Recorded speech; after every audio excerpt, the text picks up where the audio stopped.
महाराष्ट्रातील महत्त्वाच्या बातम्या फक्त 10 मिनिटात. चॅनलला अजूनही सबस्क्राईब केलं नसेल तर आत्ताच करा. राज्यभरातील मोठ्या रुग्णालयांमध्ये उपचारासाठी येणाऱ्या रुग्णांसह त्यांच्या नातेवाईकांची सोय व्हावी आणि त्यांना अधिक चांगल्या सेवा सुविधा उपलब्ध व्हाव्यात यासाठी मुख्यमंत्री देवेंद्र फडणवीस यांनी पुढाकार घेतलाय. रुग्णांच्या नातेवाईकांना मदत करणाऱ्या विविध धर्मादाय संस्था आणि मुख्यमंत्री वैद्यकीय सहाय्यता कक्ष यांच्यामध्ये सामंजस्य करार करण्याचे निर्देश देण्यात आले आहेत. या करारामुळे धर्मादाय रुग्णालय आणि विविध स्वयंसेवी संस्थांच्या माध्यमातून मिळणारी मदत थेट आणि वेळेत रुग्णांच्या नातेवाईकांपर्यंत पोहोचणे आता शक्य होणार आहे.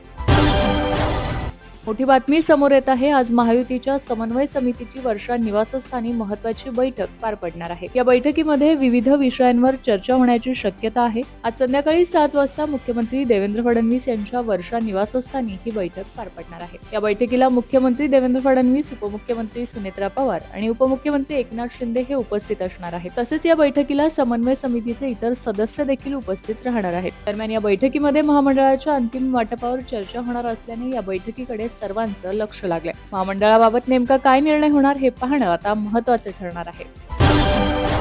अमरावतीच्या जिल्हा स्त्री रुग्णालयात आज पहाटे घडलेल्या भीषण आगीच्या घटनेने महाराष्ट्र अक्षरशः हादरलाय. रुग्णालयाच्या 3ऱ्या मजल्यावरील नवजात शिशु अतिदक्षता विभागात अचानक आग लागली. या दुर्घटनेत 3 नवजात बालकांचा धुरामुळे गुदमरून दुर्दैवी मृत्यू झालाय.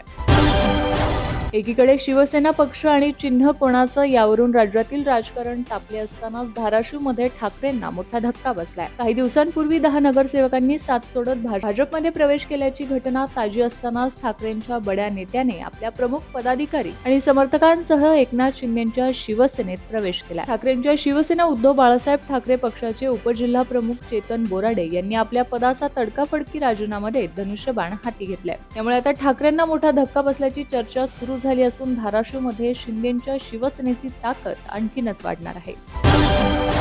राज्यातील खासगी कोचिंग क्लासेसच्या मनमानी कारभाराला चाप लावण्यासाठी आणि विद्यार्थ्यांवरील शैक्षणिक ताण कमी करण्यासाठी महाराष्ट्र सरकारने एक मोठा आणि महत्त्वाकांक्षी निर्णय घेतलाय. राज्य शासनाने प्रस्तावित केलेल्या नवीन कायद्यानुसार आता खासगी कोचिंग क्लासेसमध्ये विद्यार्थ्यांचे वर्ग दिवसातून 5 तासांपेक्षा जास्त घेता येणार नाहीयेत. इतकेच नव्हे तर 13 वर्षांखालील बालकांना कोचिंग क्लासेसमध्ये प्रवेश देण्यावर पूर्णपणे बंदी घालण्याची शिफारस या मसुद्यात करण्यात आली आहे. जन्म मृत्यू दाखला काढणाऱ्या नागरिकांसाठी आता महत्त्वाची बातमी समोर आली आहे. राज्य शासनाने जन्म मृत्यू दाखल्यासाठी आकारण्यात येणाऱ्या विविध शुल्कांमध्ये वाढ करण्याचा निर्णय घेतलाय. त्यामुळे आता नागरिकांच्या खिशावर अतिरिक्त आर्थिक भार पडणार आहे. आतापर्यंत जन्म किंवा मृत्यू दाखल्याची प्रत मिळवण्यासाठी 10 रुपये शुल्क आकारले जात होते. मात्र नव्या निर्णयामुळे हे शुल्क दुप्पट करून 20 रुपये आकारण्यात येणार आहेत. राज्यात गेले काही दिवस पावसाचा जोर ओसरलेला पाहायला मिळाला. मात्र आता पावसासाठी पोषक वातावरण तयार झाले आहे. त्यामुळे महाराष्ट्रात पुढील काळात पावसाचा जोर वाढण्याची शक्यता वर्तवण्यात आली आहे. आज पुणे आणि सातारा जिल्ह्यांच्या घाटमाथ्यावर जोरदार सरींचा अंदाज असून मराठवाडा आणि पूर्व विदर्भातील काही जिल्ह्यांना विजांच्या कडकडाटासह येलो अलर्ट देण्यात आलाय. अमरावतीच्या रुग्णालयात लागलेली आगीची घटना अत्यंत दुःखद असल्याचं सांगत मुख्यमंत्री देवेंद्र फडणवीस यांनी या घटनेच्या उच्चस्तरीय चौकशीचे आदेश दिले आहेत. तसंच सरकारकडून मृतांच्या कुटुंबियांना प्रत्येकी 5 लाख रुपयांची आर्थिक मदत जाहीर करण्यात आली आहे. मुख्यमंत्री माझी लाडकी बहीण योजनेच्या हप्त्याची वाट पाहणाऱ्या राज्यातील लाखो महिलांसाठी एक अत्यंत महत्त्वाची बातमी समोर आली आहे. रक्षाबंधन सणाचे औचित्य साधून राज्य सरकारकडून पात्र लाभार्थी महिलांच्या खात्यात योजनेचा पुढील हप्ता येत्या 2 दिवसात जमा होण्याची दाट शक्यता वर्तवण्यात येते. गेल्या वर्षी रक्षाबंधनाच्या सणाच्या आधीच लाडक्या बहिणींच्या खात्यावर पैसे जमा झाले होते. यंदाही रक्षाबंधनाच्या वेळेस लाडकीच्या खात्यात पैसे जमा होण्याची शक्यता आहे.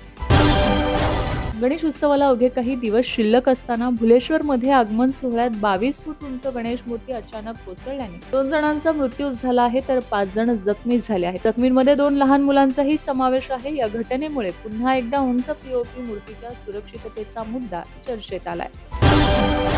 साखरेच्या दरवाढीत मोठा दिलासा देणारी बातमी समोर आली आहे. सरकारने 10 लाख मेट्रिक टन कच्च्या साखरेच्या आयातीला मंजुरी दिली आहे. ही आयात केलेली साखर 15 ऑक्टोबर पर्यंत भारतीय बंदरांमध्ये दाखल होणार आहे. ब्राझीलसह इतर प्रमुख देशांमधून ही साखर आयात होणार आहे. मनोज जरांगेंना विरोध करण्यासाठी ओबीसी नेते लक्ष्मण हाके यांनी मुंबईत मोर्चा काढण्याचा इशारा दिलाय. या आंदोलनाच्या पूर्वतयारीसाठी लक्ष्मण हाके सध्या राज्यभर दौरा करत आहेत.